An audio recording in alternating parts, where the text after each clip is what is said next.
All right, the KS1 still has all the information in it that we had in it before, exactly where we were mining at, and was already rocking rolling. And it looks like it's still on the Ice River overclock 125 gigahash, 1250. I mean, we were able to find the KS3.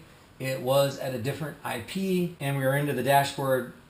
What I didn't like when I saw it open up was that it was not hashing. It was on the stock, well, probably a test pool that Ice River had up with a test wallet, because usually when you get the Ice River and it comes and you turn it on and you go into the dashboard, you see that there are 3 different pools and 3 different, well, all 3 spaces that are available for pools are filled in, and all 3 spaces for the wallet address is filled in as well on default coming from Ice River. And this one only had 1 spot up at the top, where I'm assuming that when the warranty repair was done, that was the test pool and wallet that they had in place when they were testing it out.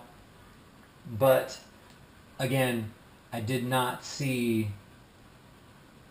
it actually mining. There wasn't showing any increase here, which was kind of what we were seeing previous to it not working anymore.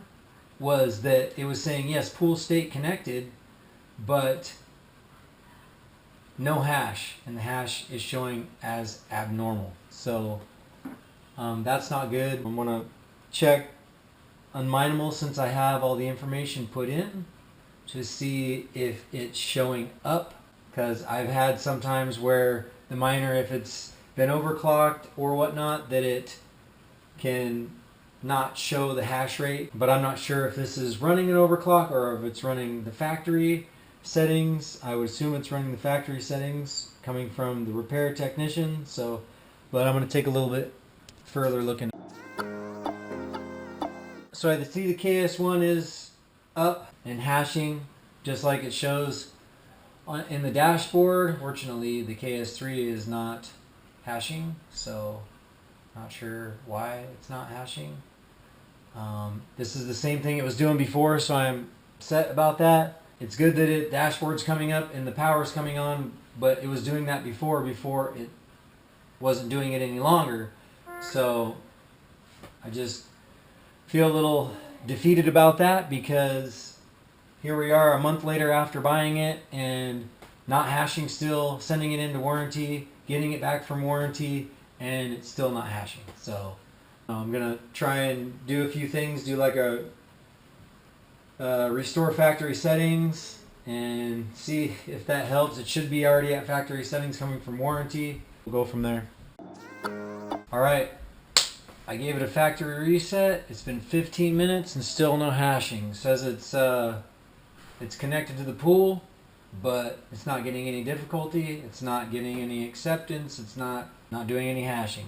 Hash rate abnormal. Basically doing the same thing it was before it decided not to do anything for me. So maybe the repair center got it up, checked the dashboard, fired it up. I don't know if they checked to see if it was hashing or not, if they got it to hash or what.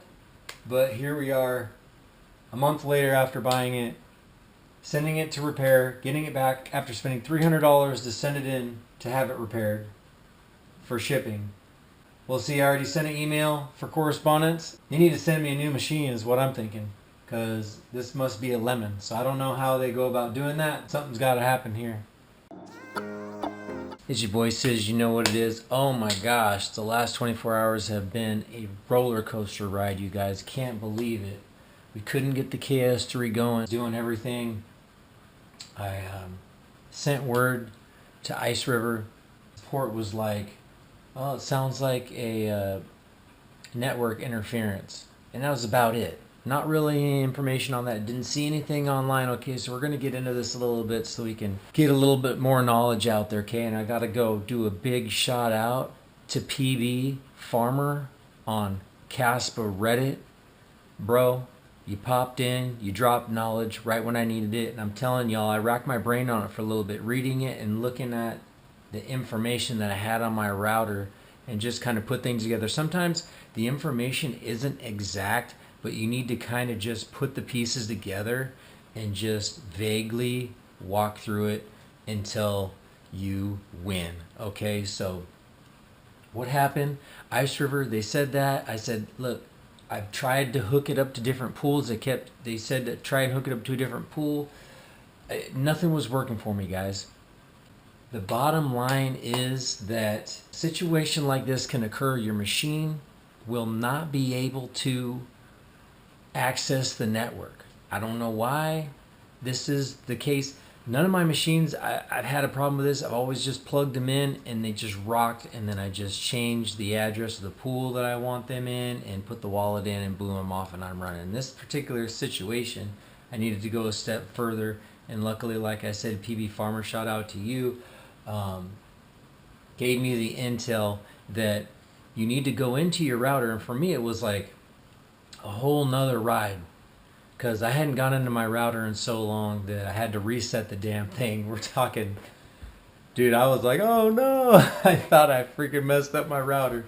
But anyway, I just wanted to share that with you because it's fun.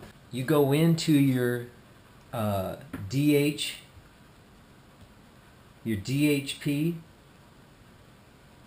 DHCP settings, your LAN DHCP settings for your router. You need to add your machine. So you get the MAC address of your machine. It's right on the Ice River dashboard.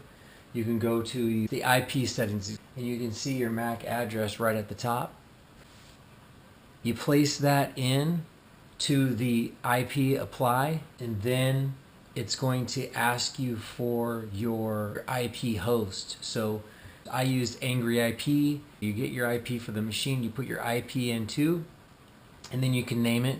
Then you can apply. And in my situation, there were so many devices on the router that I had to delete something off of there because I could only have so many that were linked up. So I deleted an item, refreshed the page, and then went ahead and put the information in and then applied, and that was it. Basically, the machine's running now, it's hashing, and we're off to the races. Don't give up, guys. This is what this is. Don't give up. Because I was like, I was like, yo, you guys are going to send me a freaking shipping label. I've already spent, you know, $8,500 on this machine that ain't doing nothing. It's been a month. Then $300 for shipping. I get it back and it's doing nothing. Don't give up. You know, go online, search, look. If you do the work, it'll work. However, it'll pay off, whichever way. I mean, I was getting another level of patience and tolerance on this, and if anything, and I can take that away from it, it's a win. You know, I try and half, you know, empty, you know what I'm saying, or half full. Yeah, the glass was half full, not half empty. I was feeling half empty, but now, you know, that cup, you know. So yeah, this is JSiz, this is GreenMiner. Yo, you guys got to get involved. This thing's taking off. We're getting more machines. We're burning down the supply. The price is going up. We're having a good time. And we're going to keep pushing. DeFi summer. We got plenty of time. And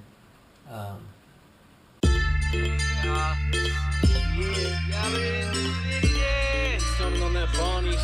Yeah. 425 win. Shout out to the associates.